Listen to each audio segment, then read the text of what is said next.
Welcome everyone to Diabetes Canada's 2018 webinar series on healthy living from various cultural perspectives. My name is Farah Ismail and I will be your host for today. We are delighted that you're able to join us today for the webinar to learn about healthy living from the South Asian perspective. Now to start off, I'd like to draw your attention to our survey. It's located at the top right-hand section of your screen. In order for Diabetes Canada to better serve your needs, we kindly ask that you provide us with your input by completing the short survey towards the end of today's presentation, and we thank you in advance for your input.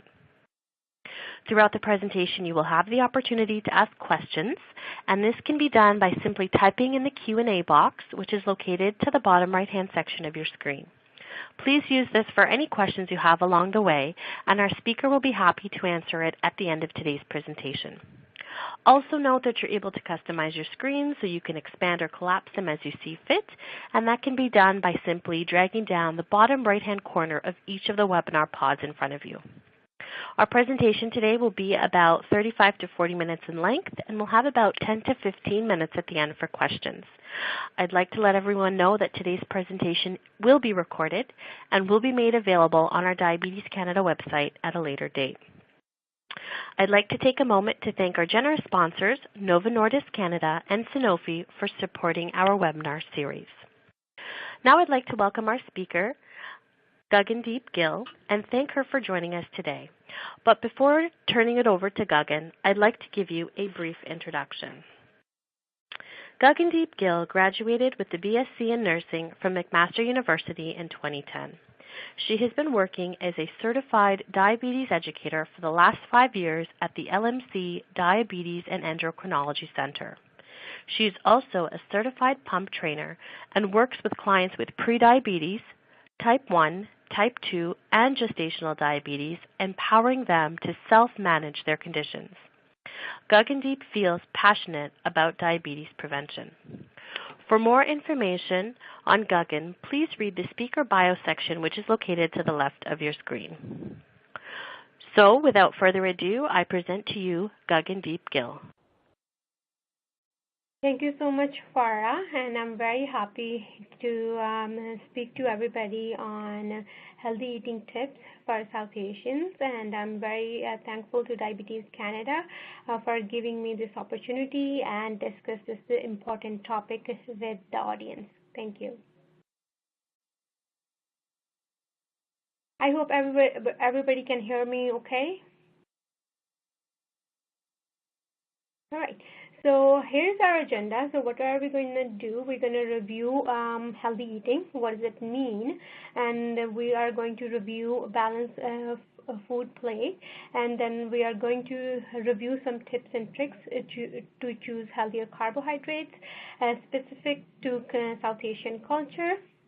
And we're going to review some meal planning, and we're going to review some meals and how to make them more, nutrient rich. And then at the end, we're going to talk about importance of physical activity, and we're going to review how to overcome some barriers that you may face when you're trying to incorporate physical activity in your routine.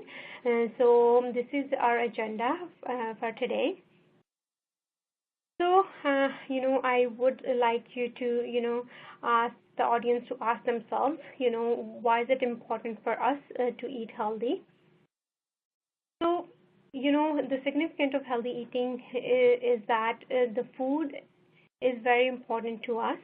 The food has the potential to make us healthy, and food has the potential to heal us. If it's eaten in the right portion and the right mix. So that is why it is very important that our meals are balanced, and then also they have the right portion of different nutrients. Here, I want to share an example of a car in terms of why is it important to have the different nutrients in our diet.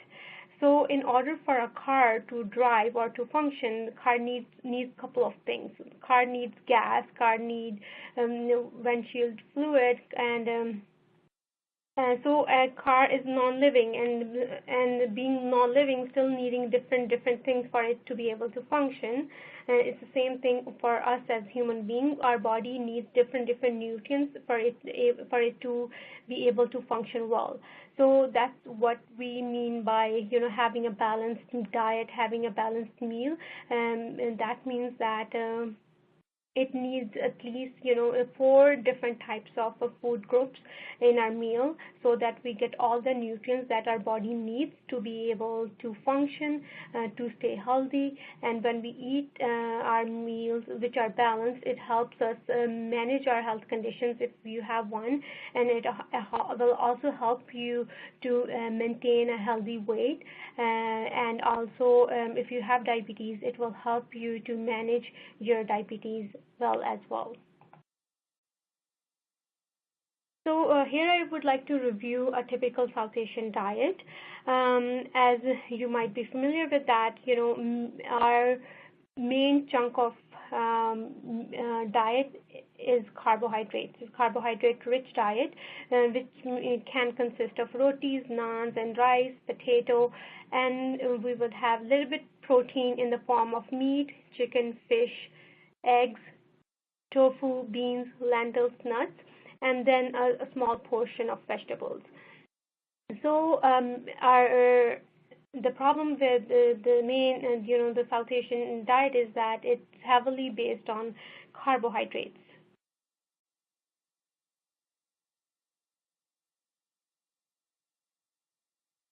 So what is a balanced diet? A diet which consists of at least 4 food groups.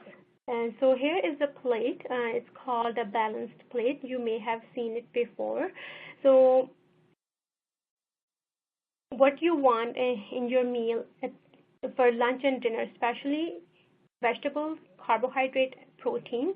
Half of your plate should be filled with vegetables, and 1/4 with protein, and 1/4 with carbohydrate. So that you have all the nutrients that you need to stay healthy and to manage your diabetes. So what I'm going to do now is review all these different food groups specific to South Asian diet, so that you are aware of what are the different food groups that you're having.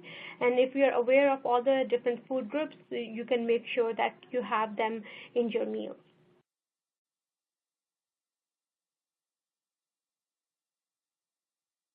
So carbohydrates.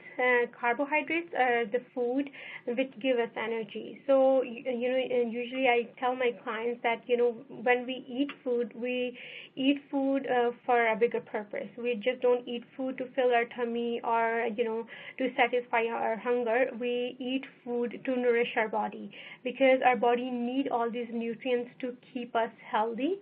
And we need to have all these different nutrients to fulfill the needs of our body. So carbohydrates, what they do for us, they give us energy, and that is the reason why we eat carbohydrates. So there are different types of food which are carbohydrates. So anything which is grain and starch will contain carbohydrates. So rice, potato, sweet potato, roti, corn, bread, idli, dosa, dhokla, bhakri, upma, poha, quinoa, appam, oats are all carbohydrates. So these are the foods which are giving you carbohydrates. And then all types of fruits and juices are also your carbohydrates. Milk and yogurt is also your carbohydrate. And we also get carbohydrate from sweets, candies, cookies, chips, pop, rusk, khari, cookies, namkeen. So when we share that when you eat carbohydrates, it turns into sugar. Then often I get the question, then does it mean that we do not eat carbohydrates? No, we need carbohydrates because our body gets energy from it, but we need carbohydrates which are healthy, right? So I'm going to explain to you what do I mean by healthy carbohydrate. So So there are carbohydrates which will make your blood sugars to spike, and then there are carbohydrates which will make your blood sugars to go up more gradually. So if you see the one in red would make your blood sugars to spike. So what can help you in terms of choosing healthier types of carbohydrate is understanding a term called glycemic index. So what do I mean by glycemic index is that it's a scale which ranks the different carbohydrates in terms of how they are going to make the blood sugar spike in your bloodstream. So the food which have high glycemic index, they will spike your blood sugars very quickly as compared to the food which are low glycemic index, which will raise your blood sugars more gradually. So now understanding on the foods which are going to make your blood sugar spike, and then comparing it to the foods which are going to make your blood sugars to rise in your blood more gradually, you can choose the carbohydrates based on that understanding. So in terms of white bread and the brown bread, so white bread has high glycemic index, so eating that bread is going to make your blood sugar to spike as compared to eating the brown bread. So the difference between them is the amount of fiber in them. The brown bread or the whole grain bread has more fiber compared to the white bread. The whole grain brown bread has fiber, so the fiber, what is doing that, it is clinging to the sugar. It's not letting the sugar digest very quickly and making the blood sugar to spike in your bloodstream. So that is why it is important to eat whole grains food products as compared to eating foods which are low in fiber and also they are more refined. So coming from South Asian culture, the question is which kind of flour they should be using. So the flour, I would recommend using the whole grain flours and multigrain flours that you can use, and also you can mix different flours to make them more nutritious, using the flours from the lentils and beans and mixing it with the wheat flour. And then there's a flour called adium, which is very rich in fiber. So mixing the whole wheat flour with the adium flour will increase the fiber in them. Increasing the fiber would help you with your blood sugars. Your blood sugar won't spike as much because your roti has more fiber. But at the same time, you want to keep in mind that you are making the roti more nutritious by adding the more fiber. But still, what is important is the portion size that you are having. So you still want to stick to 1 to 2 rotis per meal, and depending on your hunger. And also we can compare here naan and versus roti. So when you eat naan, it has high glycemic index because it is made from maida, and maida doesn't contain fiber. It doesn't contain fiber at all.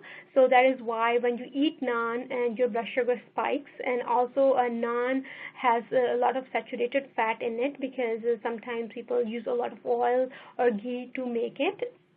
And as compared to when you're eating roti, whole grain roti, it doesn't contain as much calories, doesn't contain as much fat, and also it is made from whole grain, so it won't spike your blood sugar as much. And here is also an example of how to choose healthy rice. So when you choose brown rice versus white rice,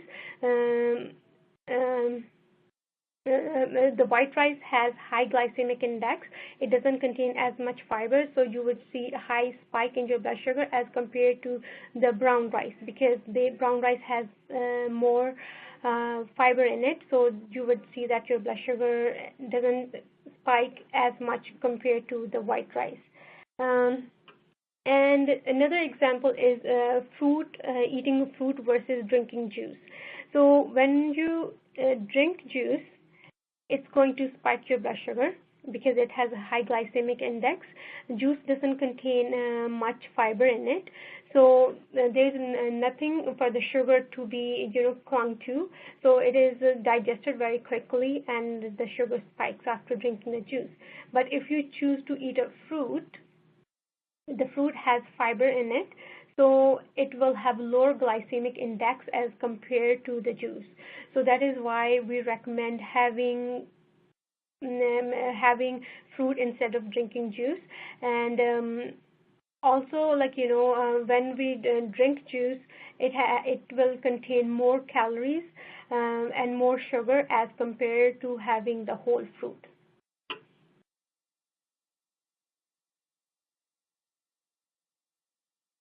So, talking about the juice, the drinks, it takes us to our next slide and talking about healthier drinks.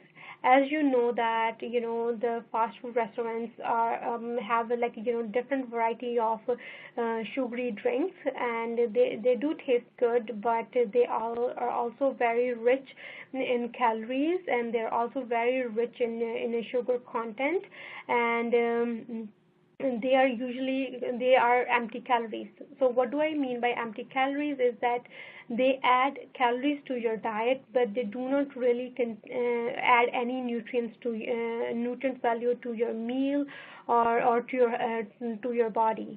And as you could see in this picture, they range from anywhere 100 to 400 calories.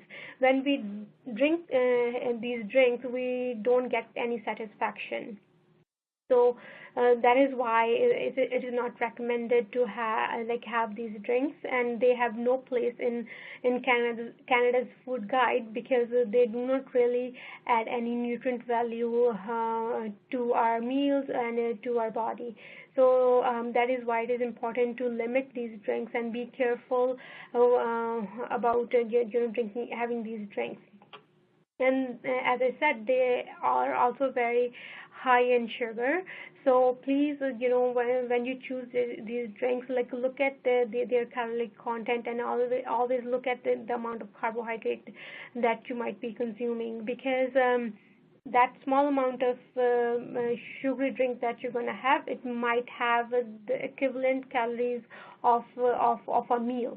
So after having that drink, you may not, want to have your meal, because you got all the calories from that drink. And that is where the calories sneak into our diet, and you might be having balanced meals, exercising, and then you're still struggling with the weight loss or weight management. It could be these drinks, as they are loaded in calories as well as in sugar.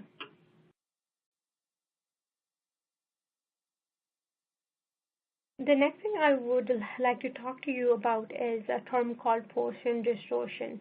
So what do I mean by portion distortion is that in past 20 years, what has happened that our portion of food has increased.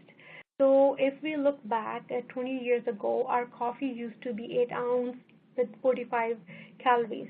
But today, our coffee sizes has increased, the size of cup has increased. So now we are having more sugary drinks, which can range from anywhere 100 to 500 calories, and they contain a lot of sugar. And that kind of happened to us without us knowing that our portion sizes of our meals are going up. And a recent example is Tim Hortons. The Tim Hortons small coffee today used to be the medium coffee, right?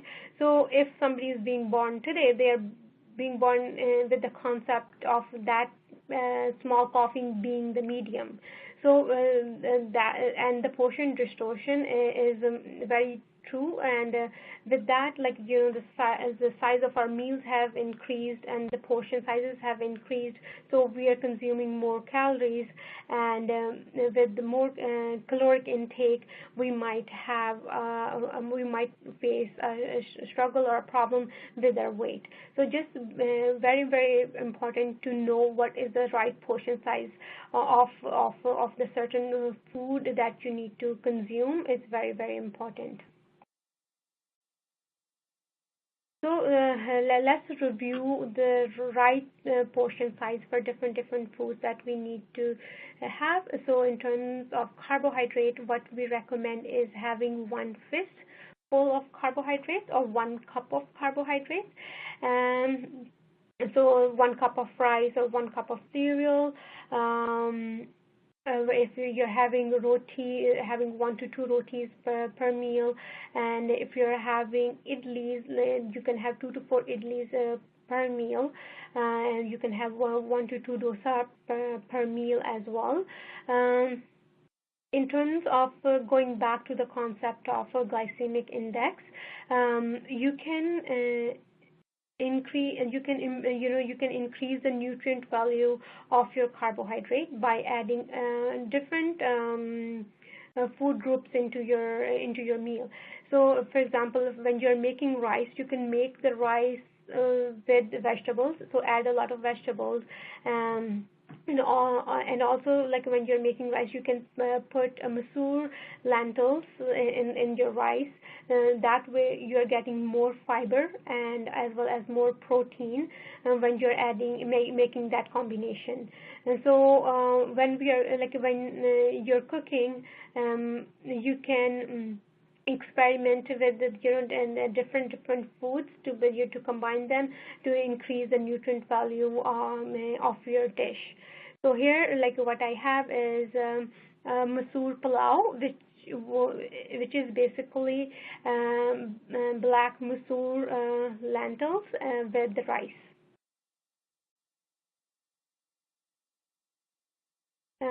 Here is another example of making your carbohydrates more healthier. Here I have thepla, which is a Gujarati dish. What it is that you have a whole grain flour, and you can add lentils to it, in the form of dal. So you can make your flour. You can prepare your flour with the lentils, and you can add fenugreek or spinach to it to increase the nutrient value of your roti, of your thepla. So for North Indians, even for South Indian cultures, we can learn from each other. And this is a great example of learning from each other, and in terms of the how to make your food or your dish more nutrient. So when you're making roti, you can add fenugreek or spinach, or prepare your flour with the lentils. Okay. So we spoke about carbohydrates, and as I said, carbohydrates we need for energy. And the next food group that I would like to talk to you about is protein. So we eat protein because we need protein for our growth and development. And also, when we pair the protein with carbohydrate, it helps you with your blood sugars. Your blood sugar doesn't spike as much when you combine the carbohydrate and the protein together. And also, what else protein does for you is that it keeps you full for longer. You may have tried having a carbohydrate just alone by itself. You would find that you get hungry quickly. But when you have that carbohydrate with protein, you would find that you don't get hungry as quickly.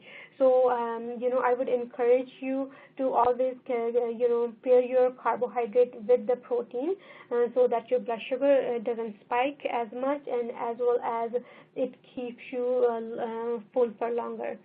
Usually I get a question about the vegetarian sources of protein. So the vegetarian sources of proteins are lentils, beans, cheese, natural nut butter, tofu, nuts, and soya.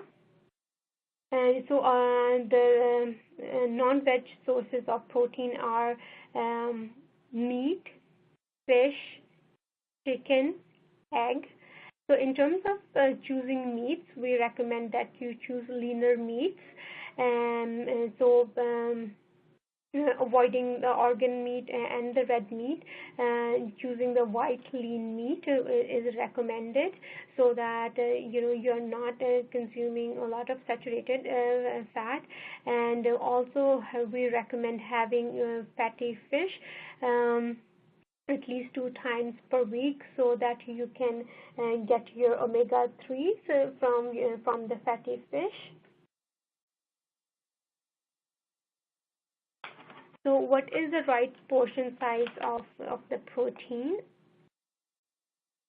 You can have, how you can assume like you're having a right portion size of protein is what Diabetes Canada is recommending is that having a size of your palm and thickness of your pinky for the meat. Okay, and in terms of the lentils and beans is about 1 cup. So 1 cup is 250 cc.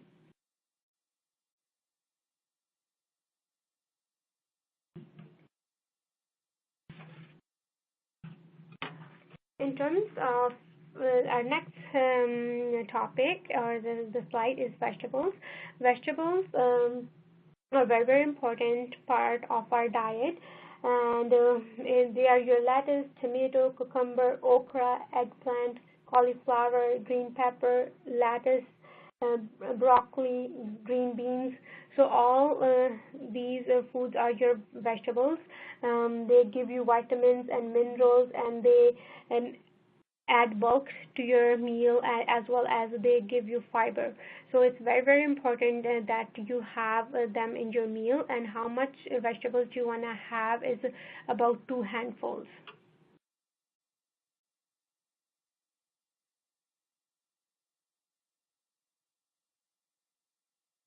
Okay. So in terms of fat, fat has gotten a bad name, but fat is important. Healthy types of fats is important to include in our diet.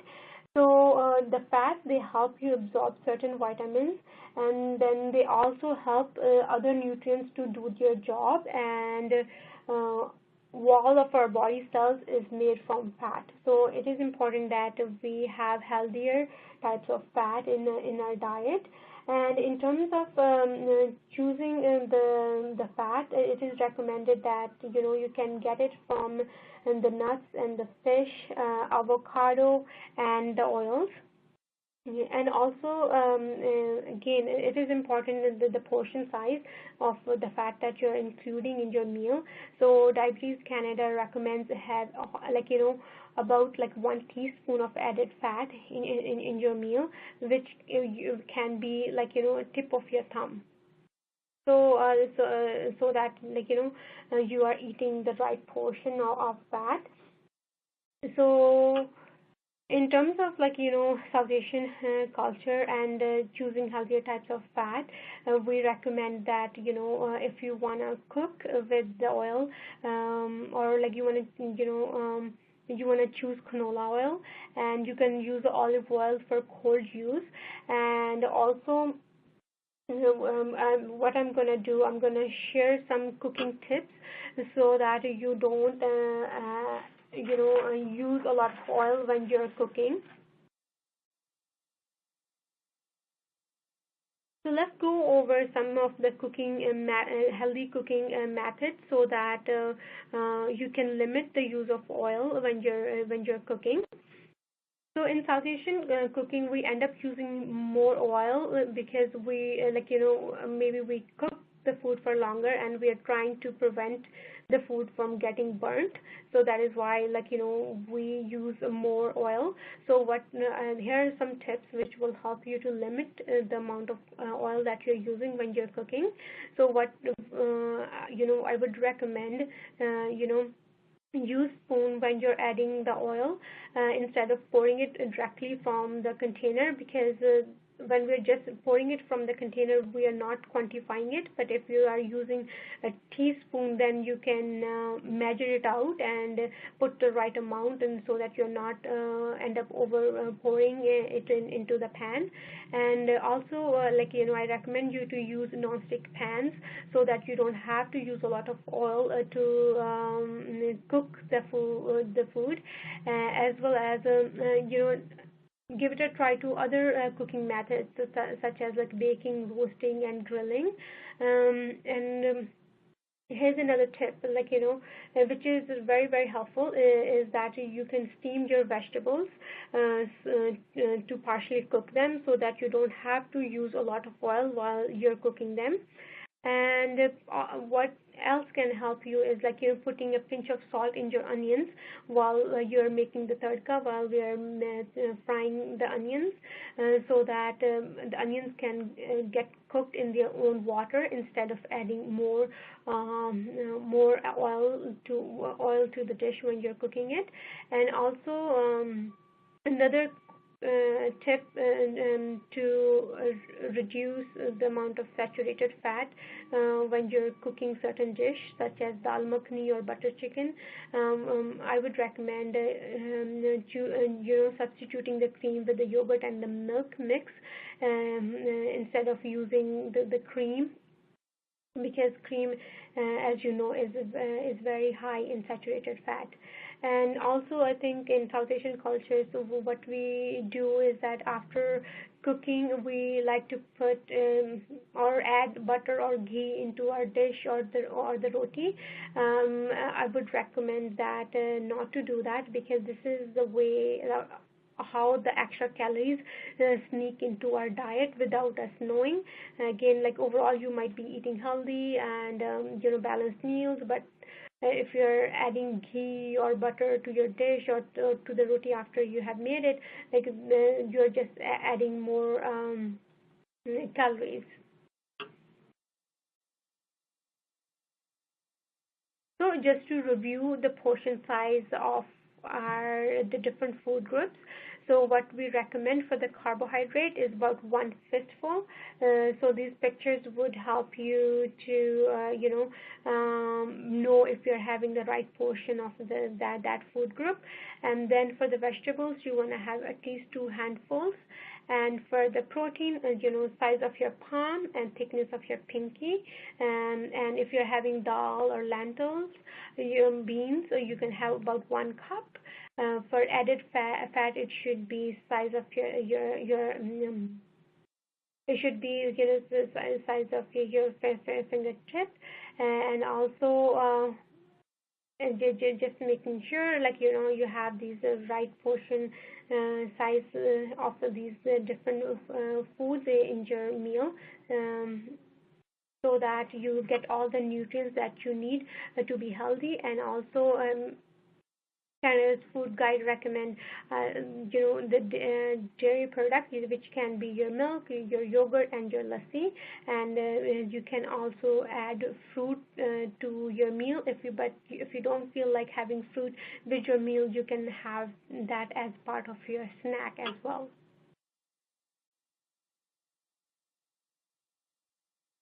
So let's talk about meal spacing in terms of how often we should be eating.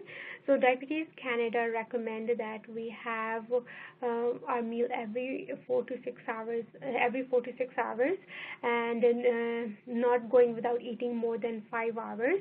Having a balanced breakfast, balanced lunch, and balanced dinner, instead of having small breakfast, then larger lunch, and having a lot of your nutrients or your calories from your dinner.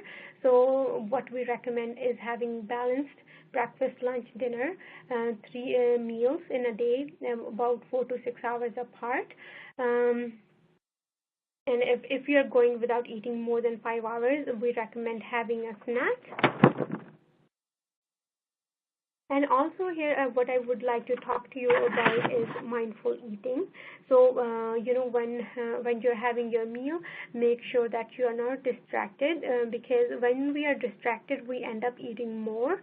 So, it is important that you switch off your TV and your phone, and at least try to aim to have one meal as a family on the dinner table.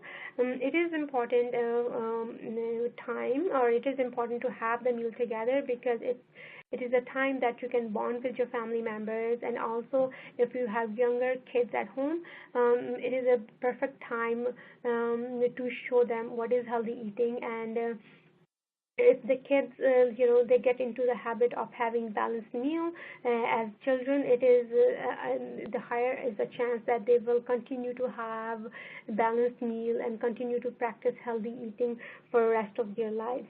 So it is very, very important that we be role model to our younger generation. So now we have reviewed the balanced plate model. I'm going to ask you guys a question, and the question is that this plate that we have in front of us is balanced or not? So here, what we have in this plate, we have chicken, and we have black chickpea curry, and we have rice and roti. So we have reviewed the balanced plate, and can you please tell me if this plate is balanced or not? Does it have all the nutrients from the balanced plate model or not? So here you just have to answer yes or no, or if you're not sure, and you can just click on the answer and submit your answer, and then we will see. And I will give you a few minutes here to choose.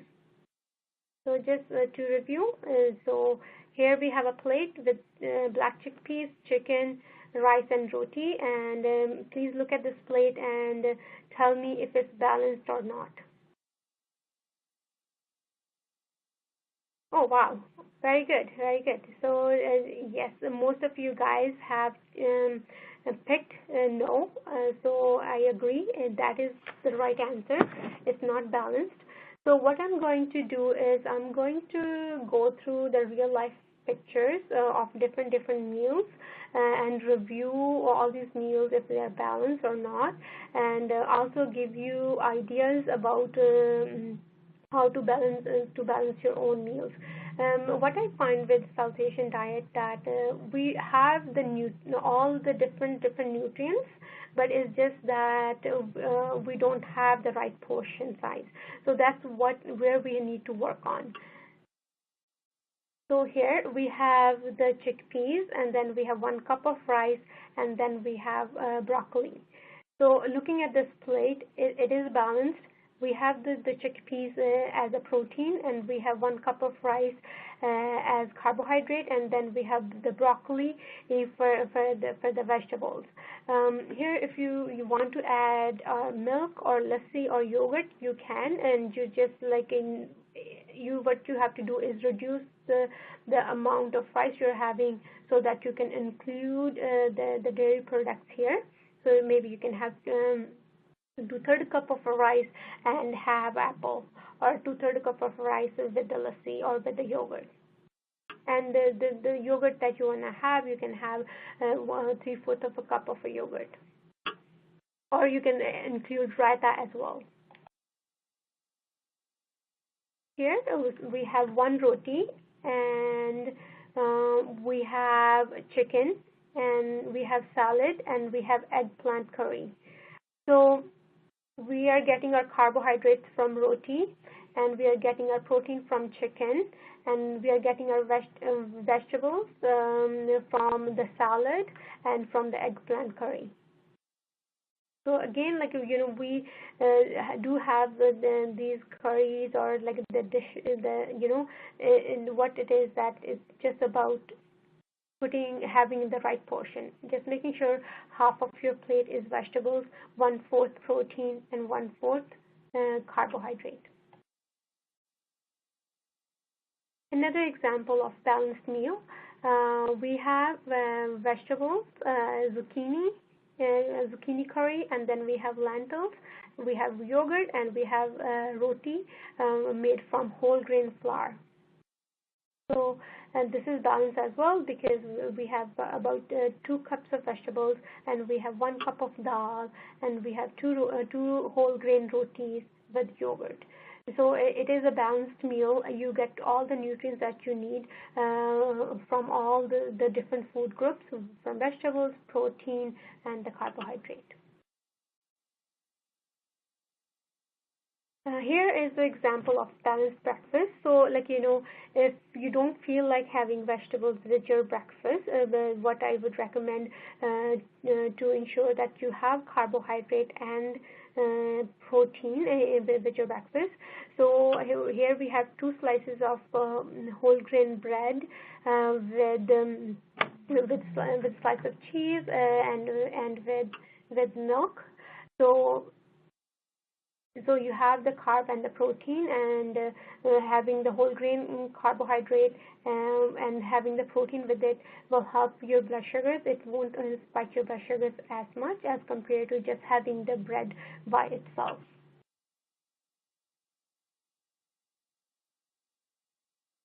Here we have vegetable dalia. So you can have, you can use the oats, and you can put vegetables in them. You can put spices in them if you like it spicy, or you can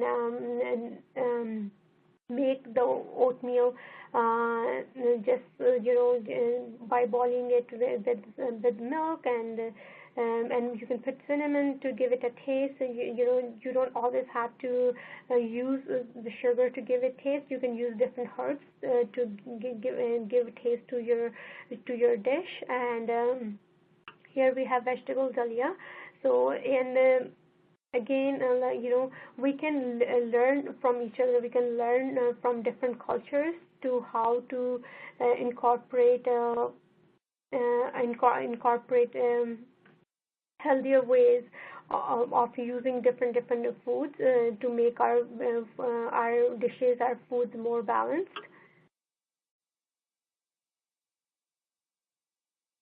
Here's another example of a balanced breakfast. Here we have oatmeal, and we have almonds, and we have apple and peanut butter. So you are getting your protein from peanut butter and from the almonds, and you're getting your carbohydrate from apple and the oatmeal.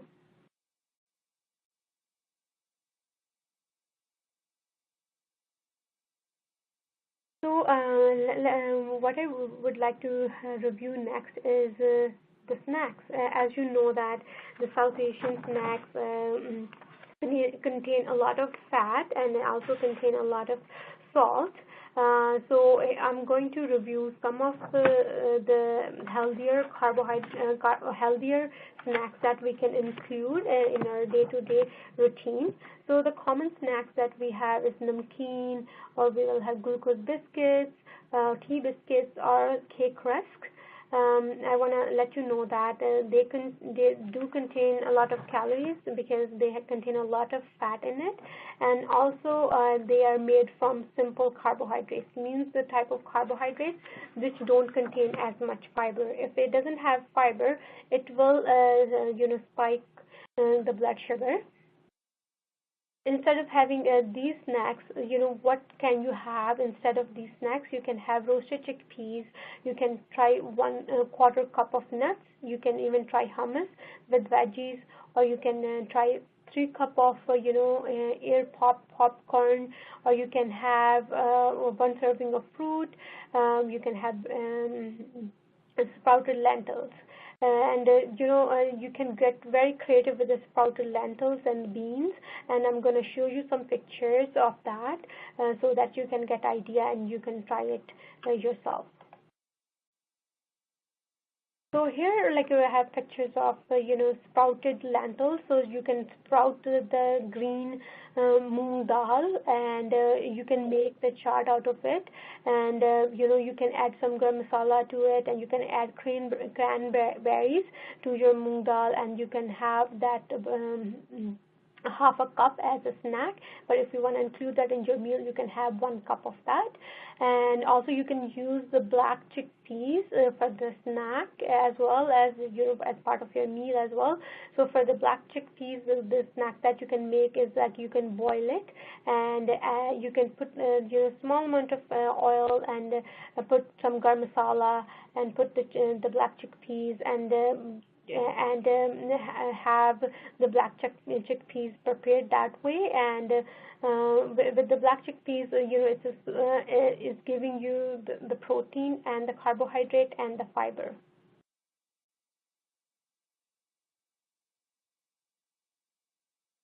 Here's another example of like a balanced snack. So as I said, the lentils and the beans, and they contain carb protein. So you don't have to add another protein, because the lentil and beans will give you both. So you can make a chana chaat. You can put cucumber, onion, tomatoes, and have 1 cup of that as part of your meal, or you can have half a cup as a part of your snack. It is a snack which won't spike your blood sugars as much.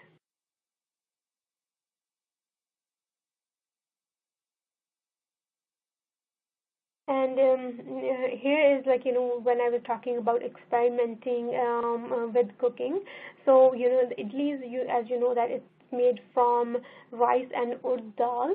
So the other way to make your idlis is making it from the ragi flour, which will contain more fiber, so that your blood sugar doesn't spike. And also when you're making idlis, you can change the portion size of the urd dal and the rice that you're putting in the batter to make the idlis. Maybe put more urd dal as compared to the rice, and also maybe use the whole urd dal instead of the one without the peel.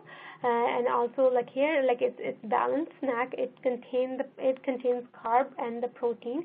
Carb you are getting from the idli, and the protein you are getting it from the lentil soup that you're having it with. And here, if you want to have the coconut chutney, again, limiting the added fat to about 1 teaspoon. And also you can have the green chutney made from mint with it, instead of eating more of the coconut chutney, because the coconut chutney, if you have more of it, it contains a lot of saturated fat in it. And here is another example of experimenting with your cooking. So I would really highly recommend this recipe. So you try these veggie kebabs. They are made from broccoli, tomato, cauliflower, and actually when you have them, they taste like pakoras. So when you're having these tandoori broccoli and cauliflower kebabs, you're getting all the vitamins and minerals, and you're avoiding all the saturated fat that you get when you are having the fried snacks such as samosa and pakoras. So instead of having samosa and pakora, try these tandoori broccoli and cauliflower kebabs. They do taste like pakoras when you have them, without consuming a lot of the saturated fat. And also another favorite substitute that I can think of is baked sweet potato fries. So what you can do is just cut some fresh sweet potato, and put some black pepper on, and a small pinch of salt, and use some canola oil. Again, watch the portion size you're putting on, and then throw them in the oven, and you would get your homemade baked sweet potato fries. You can use that, or you can serve it to your guests instead of serving samosa.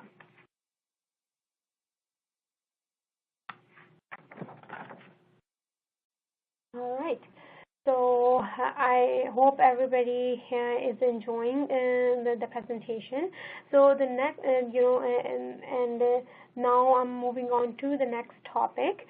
So what I would like to introduce you to a supplement or a tablet which will help you to lose weight.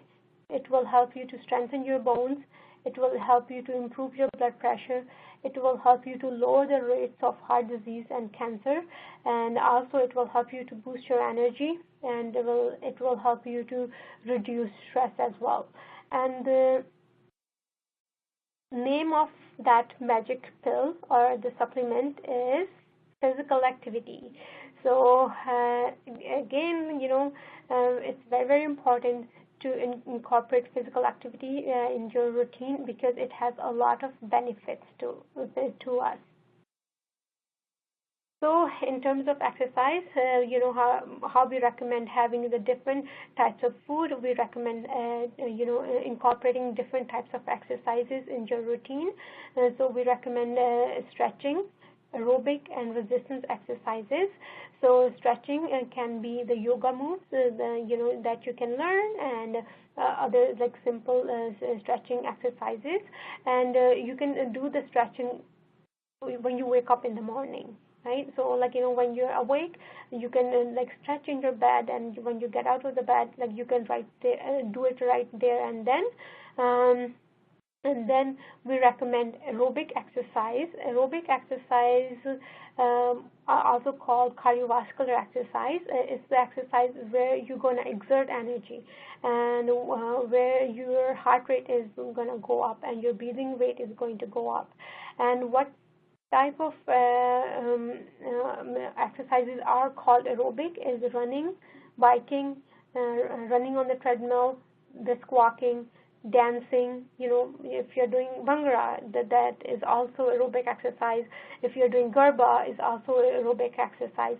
So please make sure that you're doing these exercises, and how much of aerobic exercise you wanna get it in your routine is 150 minutes every week, about 30 minutes every day.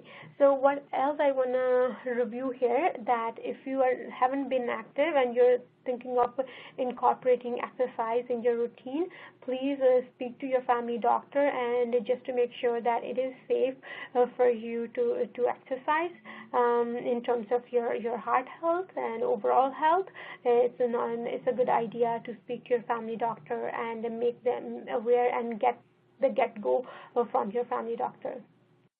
And the third type of exercise that we recommend is a resistance exercise, which include lightweight exercises as well as resistance band exercises. And how much of this you want to get into your routine is about 2 to 3 sessions of resistance exercises every week. And if you want to get more ideas and about how to use the resistance bands and lightweight, you can visit Diabetes Canada website. Here I have left the link for you to visit and get more ideas in terms of like how to use those resistance bands.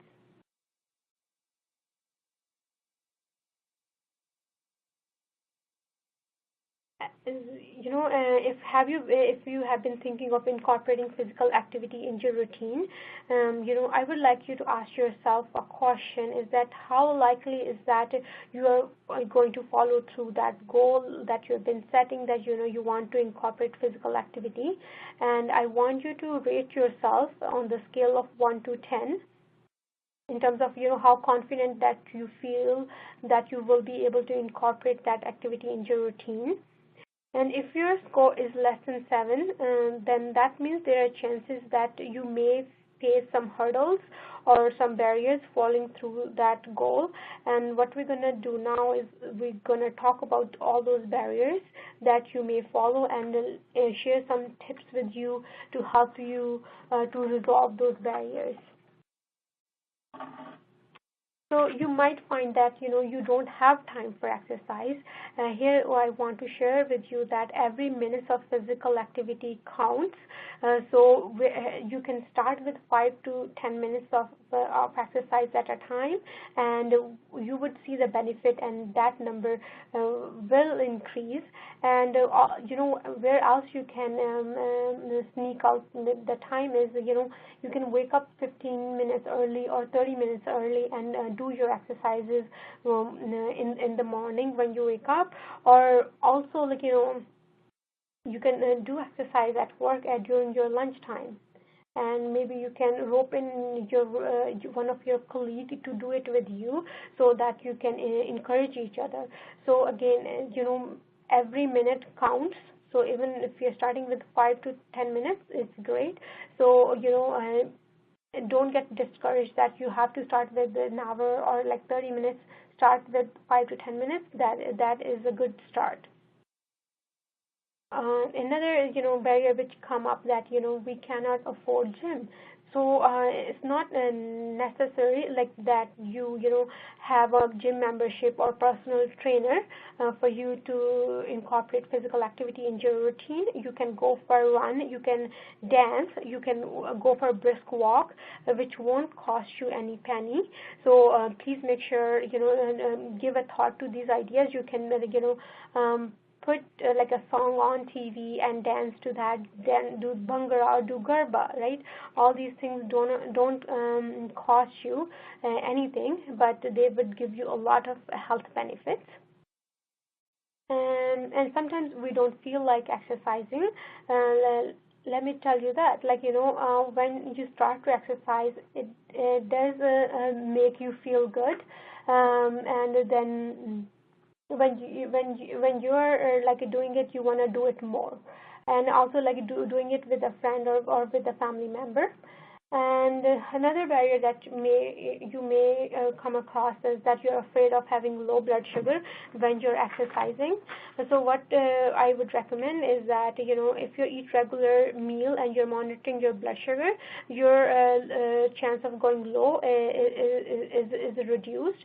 But still, I would recommend keeping a low blood sugar treatment on you, so you can have hard candy or Dextrose tabs on you, just in case if your sugar goes low, and so that you can treat it. And also, please discuss with your healthcare professional that you're thinking of being more active, and what should you be doing in order to prevent the low blood sugar when you're exercising. Another common barrier people face is that they have knee problems. So here I would like to introduce exercise and falls prevention programs, which are being run at different community centers. So it's called falls prevention program. You can also search for it online and find where is it happening close to your where you're living. It's a program which is free for people who are above 65. So it's a free program run by Ontario government. So please, take benefit from that, and then also speaking to a physiotherapist or your family doctor in terms of how to control your pain when you're exercising.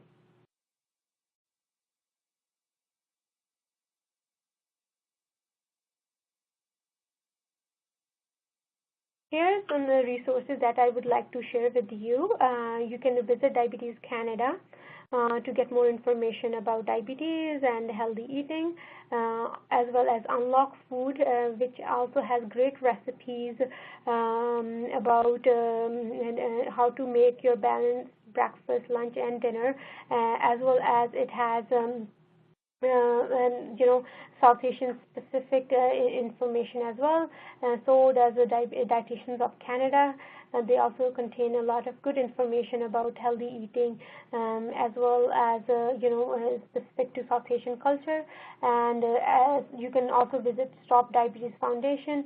And we all the website also contain different recipes, and they have the different recipes how to make your breakfast, lunch, and dinner balanced. So please make sure to visit these websites and get more information from them. And a reminder, as you know, it's the flu season. So, it's a reminder for everybody to get your flu vaccines.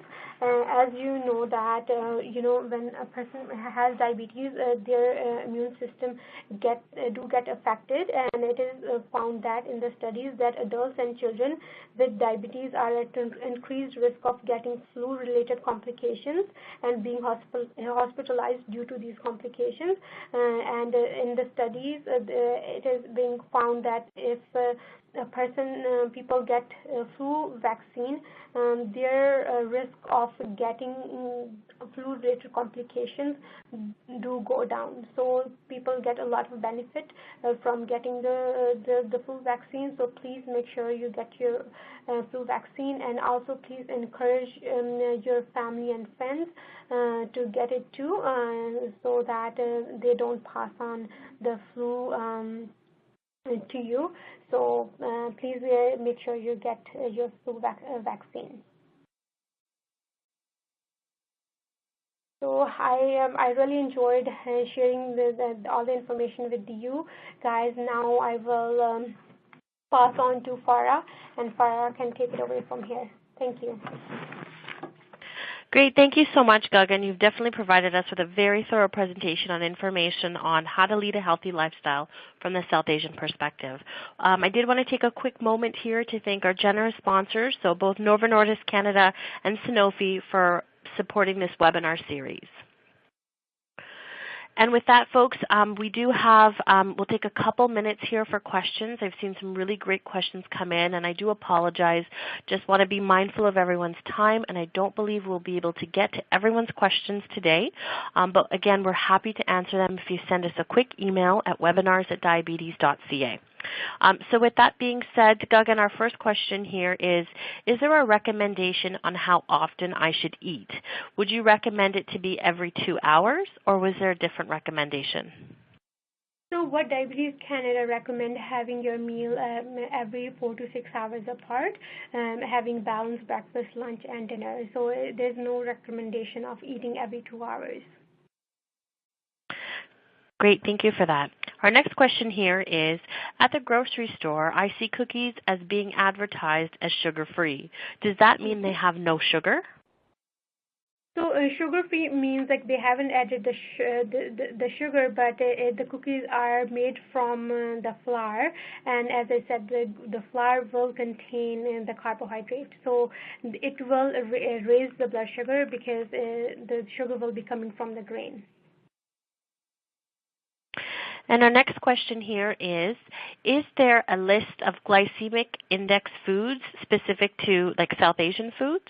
And is there somewhere online that this individual and folks would be able to find that information easily? Yes, so it is available. They can go to the pen. Like the pen has this information, and the glycemic index for the South Asian specific foods. And then what is important to keep in mind is that if it's whole grain, and it has a better glycemic index compared to something which is made from like the refined flours such as maida or besan, like using the whole gram besan compared to just the simple besan. Great, folks, and I'll take our last question here. Gagan, it's how do we encourage kids to adopt a healthy lifestyle from a young age? So what is important for us to role model so that, if you eat healthy, they will idolize you. That's very, very important. And always, get them involved at an early age, take them grocery shopping, and, teach them about all the food groups and the portion size. The kids do learn at school, but it's just to, make sure we reinforce at home. And then, as I said, have a meal together as a family on a dinner table without all the distractions from the TV or from the phone. Great. Thank you so much for that, Gagan. And folks, that does conclude our webinar today. I'd sincerely like to thank Gagan for speaking on behalf of Diabetes Canada, as it's been a really great learning experience. I do want to remind folks of two things. Today's webinar has been recorded and will be made available on our website at diabetes.ca in the coming weeks. And for the questions that we didn't get to, again, I do apologize, but if you send us a quick email at webinars@diabetes.ca, we'll be sure to get back to you as soon as possible. I do want to let everyone know, folks specifically living in Ontario, that we will be holding a high-risk convention that will be specific to the South Asian community. That will be held on November 17th in Brampton, Ontario. So you can email us at info@diabetes.ca or visit our website for more information on that. There's additional events happening in across the various provinces and across Canada. So to find events in your area, please visit diabetes.ca/in-your-community. And of course, we have a really great library of past webinars that we've hosted over the last few years that are very informative and relevant and up to date. So feel free to check those out at diabetes.ca/webinars. There's a past webinars tab there, and it's pretty easy to navigate and get to. And for those of you that are looking for more support and resources to live well with diabetes, please feel free to call our Information and Support Center. They're available at 1-800-226-8464. We do want to thank everyone for joining today. We hope you've enjoyed learning with Diabetes Canada, and we look forward to your participation in the future.